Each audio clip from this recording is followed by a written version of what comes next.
Breaking news! Nagkalabasan na talaga ng ebidensya. Pangulong Bongbong Marcos, viral matapos sumugod sa Central Luzon para sa isang makasaysayang misyon. Hindi alintana kay PBBM ang sama ng panahon, init o kahit ano pang hadlang para magbigay ng mga pinansyal na tulong at iba't ibang kagamitan sa ating mga magsasaka, mangingisda at sa kanilang mga pamilya sa buong bayan ng Pampanga, Bataan, Bulacan, Nueva Ecija, Tarlac at Zambales. Sa katunayan mga kababayan, binansagan na nga ang ating Pangulo ng iba't ibang salita dahil sa kanyang kasipagan at dedikasyon na libutin ang buong bansa para makadaupang palad lahat ang ating mga kababayan at para aktwal na makita ang kanilang sitwasyon. Grabe, padami na din ang nagsasabing si PBBM lamang ang nakagawa nito sa buong kasaysayan ng Pilipinas.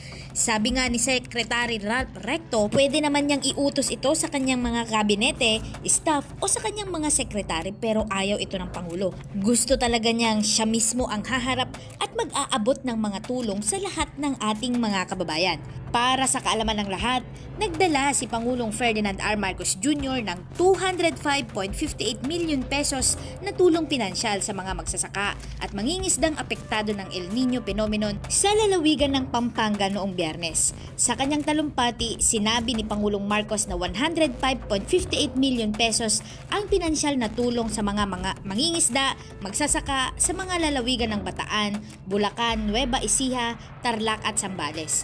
Sinabi ng Pangulo na inilalapit ng gobyerno ang tulong pinansyal sa mga magsasaka at mangingisda na naapektuhan ng init na nagresulta ng 367.54 million pesos na halaga ng pagkalugi sa agrikultura. Nagbigay din si Pangulong Marcos ng tig 10,000 pesos sa 10,000 benepisyaryo ng Ayuda sa Kapos ang Kita o AKAP program ng Department of Social Welfare and Development. Umabot sa 100 million pesos ang tulong ng DSWD. Ang Office of the Speaker Martin Romualdez ng House of Representatives naman ay nagbigay din ng tig 5 kilong bigas sa lahat ng dumalo sa pamamahagi ng tulong pinansyal sa San Fernando, Pampanga. Ang mga makina, bangka at iba pang tulong pangkabuhayan ay ipinaabot din ng Pangulo sa kaganapan. Pinangunahan din ng Pangulo ang pamamahagi ng tulong sa mga benepisyaryo ng tulong pangkabuhayan sa ating mga disadvantaged, displaced na manggagawa ng Department of Labor and Employment. Ipinaabot din ni Pangulong Marcos ang suporta sa pagsasanay, mga scholarship, grants at starter toolkits sa mga benepisyaryo ng mga programa sa pagsasanay ng TESDA. Mula sa PhilMec, mamamahagi po tayo ng dalawang 4-wheel tractor with front loader na nagkakahalaga ng 2.2 million pesos.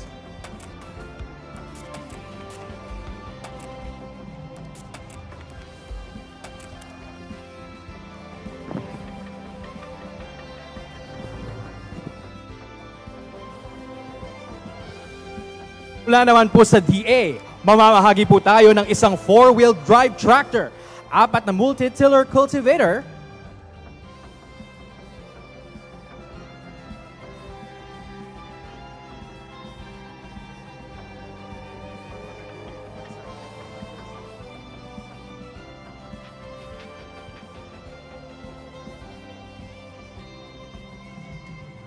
mamamahagi rin po ng isang rice combine harvester, 2 hand tractor,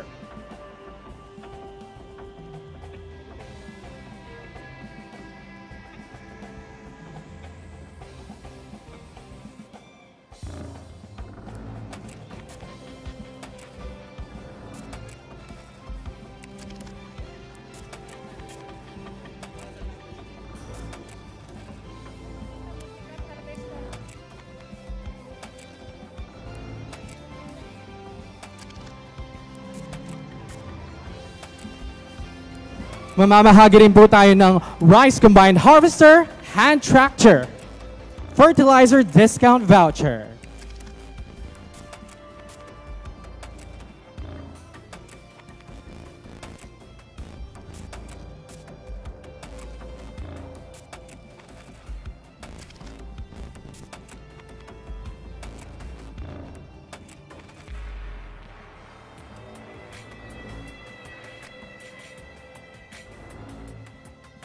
Ngayon po, mamamahagi naman po tayo ng 2 hand tractor.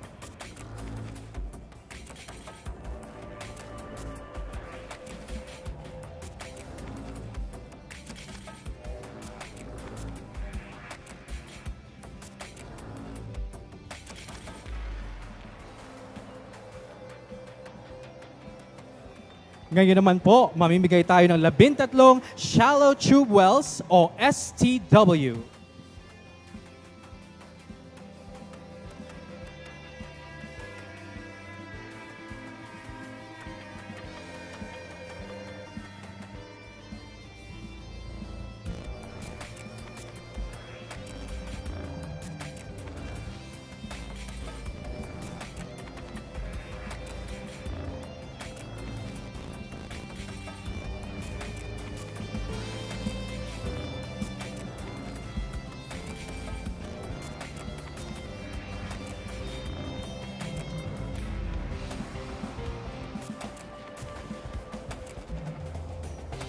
Ang lahat po ng equipment na ito ay nagkakahalagang 5.57 million pesos.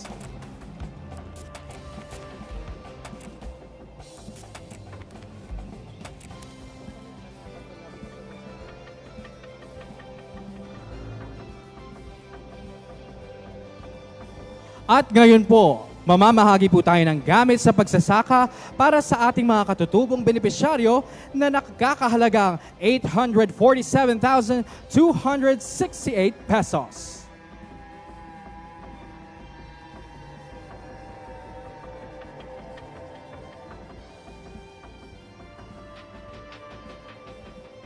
Mamamahagi rin po tayo ng isang animal quarantine facility para sa lalawigan ng Pampanga na nagkakahalaga ng 10 million pesos.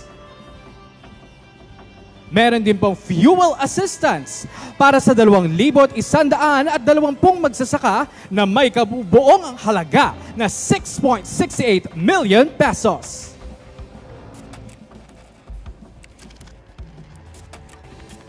At may fertilizer discount vouchers na ipamamahagi sa buong lalawigan na may kabuuang halaga na 160.56 million pesos. Mula sa ACPC, mamamahagi po tayo ng 2 tseke sa ilalim ng Agri-Negosyo Loan Program na may kabuuang halaga na 20 million pesos.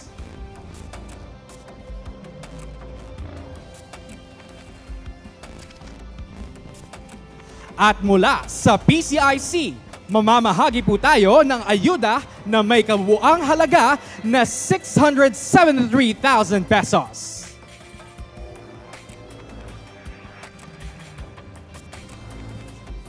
Mula sa BFAR, mamamahagi po tayo ng 4 na fish vending equipment, isang assistance package sa paggawa ng tinapa, 4 motorized fiberglass plastic boats, 8 fish cage project package, isang fish pond polyculture package, 15 pakuliglig at 10 lutuan ng asin. Ito pong lahat ay may kabuuang halaga na 3.695 million pesos para sa ating mga mangingisda.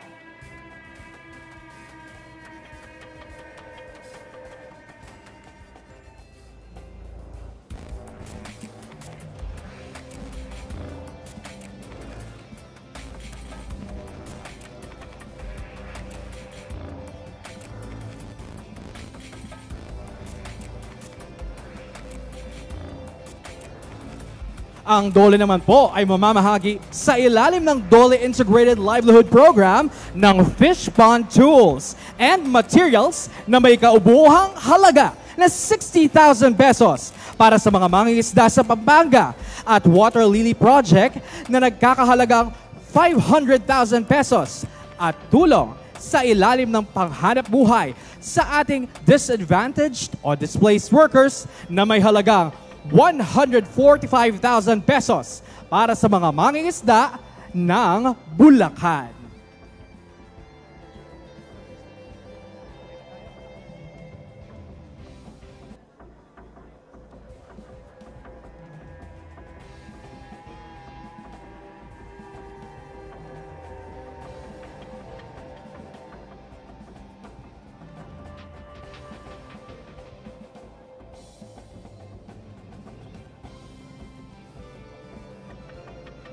Mula naman sa DSWD, mamamahagi po tayo ng 10,000 piso para sa 10,000 magsasaka, mangingisda at at kanilang pamilya sa ilalim ng Ayuda sa Kapuasang Kita Program o AKAP.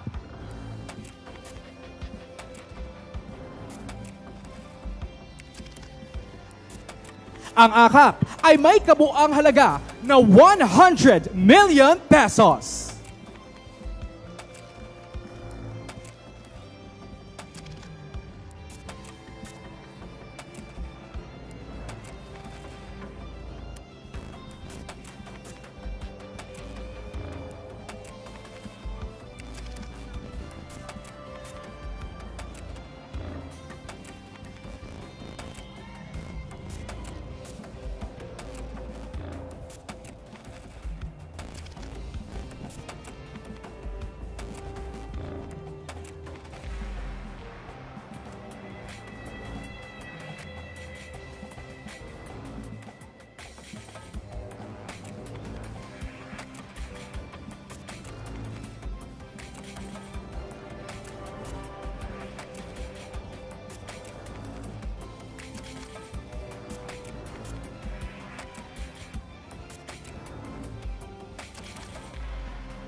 At huli, mula sa TESDA, mamamahagi po tayo ng mga starter toolkits na nagkakahalagang 225,192 pesos para sa ating mga katutubong magsasaka.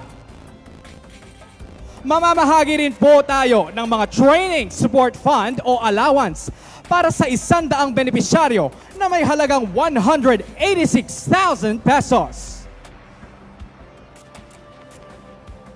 At scholarship para sa 178 benepisyaryo mula sa 4 na eskwelahan na may kabuuang halaga na 2.89 million pesos.